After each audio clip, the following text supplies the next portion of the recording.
మాది జిల్లాకు చెందిన విద్యుత్ శాఖ మంత్రి అంటే దానికంటే పవర్ లేని పవర్ మినిస్టర్ అంటే మంచి జగదీష్ రెడ్డి అనే వ్యక్తి తలకాయ కింద పెట్టిందంటే పైకి లేవడు.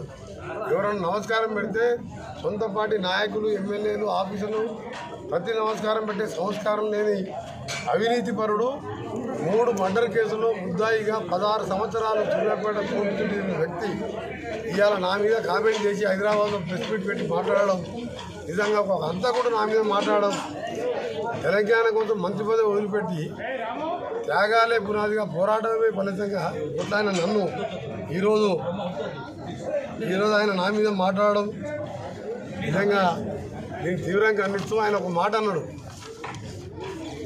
200 యూనిట్ల ఉచిత కరెంటు మీద నేను మాట్లాడినప్పుడు నేను ఇప్పుడు మళ్ళీ చెప్తున్నా, తప్పకుండా 100 లోపు నేను చెప్పినట్టు 100 రోజుల లోపు ఇవన్నీ హామీలు అమలు చేస్తాం. 100 కాదు కదా, కేసీఆర్ కేటీఆర్తో పాటు ఈ జగదీష్ రెడ్డి దోచుకున్న ఆస్తులు పెడితే 10-20 సంవత్సరాలు అన్ని పథకాలు అమలుపరచవచ్చు. కేసీఆర్ కేటీఆర్ గురించి అవినీతి అందరికీ తెలిసింది. మన అసెంబ్లీలో నేను ఇదే జగదీష్ రెడ్డిని నిలదీస్తే మా ముఖ్యమంత్రి గారు వెంటనే అసెంబ్లీకి వచ్చి మా మంత్రి గారు అన్నదాని మీద నువ్వు సిట్టింగ్ జడ్జితో ఎంక్వైరీ చేయమంటారో వేస్తున్నా అని చెప్పి ప్రకటించి విజిలెన్స్ ఎంక్వైరీ నడుస్తుంది. యాదాద్రి, భద్రాద్రి అలాగే ఛత్తీస్గఢ్ మీద మేము అనుకున్న రాగానే 2 నెలలు మొదటి వారాన్ని ఏ విధంగా ఆర్టీసీకి ఉచితంగా మహిళలకు ఇచ్చామో ఇది కూడా ఇవ్వాలనుకున్నాం. కానీ మొత్తం విద్యుత్ శాఖ రివ్యూ చేసి మేమందరం క్యాబినెట్లో చూస్తే 84,000 కోట్ల అప్పులలో చేర్చి ఒక యాదాద్రి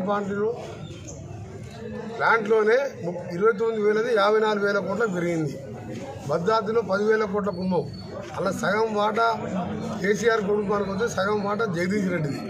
ఇవాళ తినడానికి తిండి లేనివాడు, మోటార్ సైకిల్ లేనివాడు ఇవాళ షాబాద్ మండలంలో 80 ఎకరాల ఫామ్ హౌస్లో 80 ఎకరాలు అంటే 40 కోట్ల ఎకరం వేసుకుని 3,000 కోట్ల ఆస్తి. ఆయన ఉండే ఇల్లు నాగారంలో 50 కోట్ల ఇల్లు. 3 మర్డర్ కేసులు ఉంటే మొన్న మర్డర్ కేసులో కొటేషన్.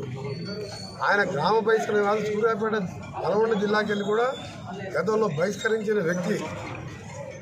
ఎన్టీ రామారావు ఉన్నప్పుడు అప్పుడు మొత్తం కూడా మద్యపాన నిషేధం చేస్తే వేరే రాష్ట్రాలకు వెళ్ళి మద్యపానం దొంగతనంగా తీసుకొచ్చి మిర్యాలగూడలో అమ్మితే జైలు పాలైన కేసు ఇప్పటికీ ఎక్సైజ్ పోలీసులు పెండింగ్ ఉంది.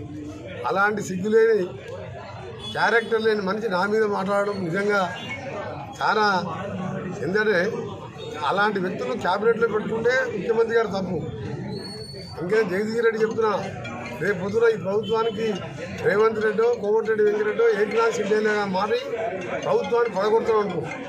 మా ప్రభుత్వాన్ని ఎప్పుడు పడిపోదు. ఈ 39 మందిలో పార్లమెంట్ ఎలక్షన్ తర్వాత 10 మంది ఎమ్మెల్యేలు కూడా మిగిలారు. 30 మంది ఎంపీలు. ఎందుకంటే మీకు ఒక పార్లమెంట్ సీట్ కూడా వచ్చేది కష్టం. కాబట్టి మీ పార్టీ బాబామూర్తుల కొట్లాటలు నడుస్తున్నాయి, బిడ్డ సంతోష్ మధ్యలో కొట్లాటలు నడుస్తున్నాయి. ఇన్ని కొట్లాటల మధ్య నీది ఒక రీజనల్ పార్టీ. భారతదేశంలో 137 సంవత్సరాలు ఉన్న చరిత్ర ఉన్న కాంగ్రెస్ పార్టీ ఎవరు ఏం చేసినా ఏం కాదు. సోనియా గాంధీ ఖర్గే నాయకత్వంలో అందరం కలిసికట్టుగా ఇప్పుడున్న 64 సీట్లని మీ అందరూ కూడా సగం మంది జైల్లోకి పోయేది ఖాయం, మిగిలేదు ఎవరు లేరు. మొట్టమొదటి పోయేది కేసీఆర్ కుటుంబంలో సహా పోయే రెండో వ్యక్తి ఎవరయ్యా అంటే యాదాద్రి ప్లాంట్లో జగదీష్ రెడ్డి.